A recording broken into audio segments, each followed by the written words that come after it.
as this world gets darker and changes, and the seasons of our life also change, how are followers of Christ, how do we get where we don't find ourselves hopeless or depressed, fearful?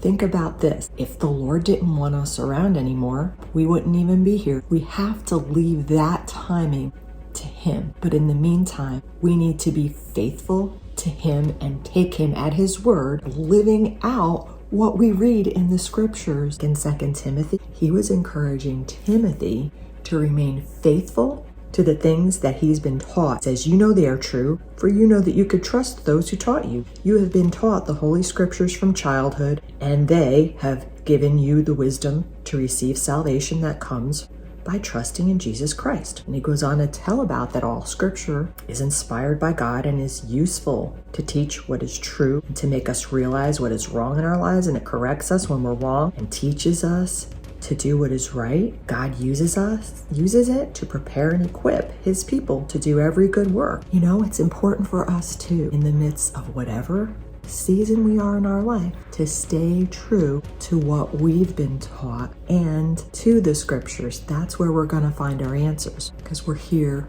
for a reason, for a time, and for the Lord's glory. And look, we're to live whatever circumstance we find ourselves in. There's purpose, and God has still given us breath. Listen to Romans 12. And so, dear brothers and sisters, I plead with you to give your bodies to God, because all He has done for you. Let them be a living and holy sacrifice, the kind He will find acceptable.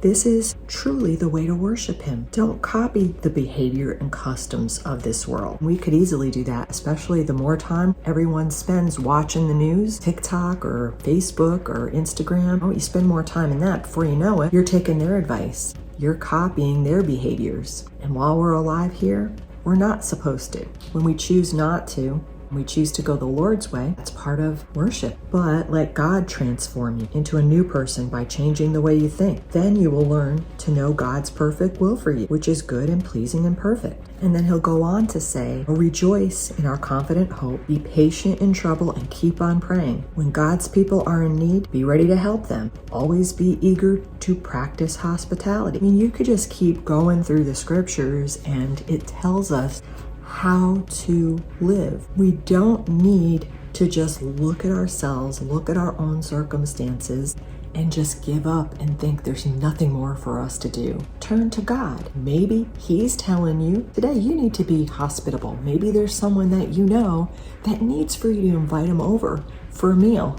You know, there's also other parts in the Bible that teach us how to live.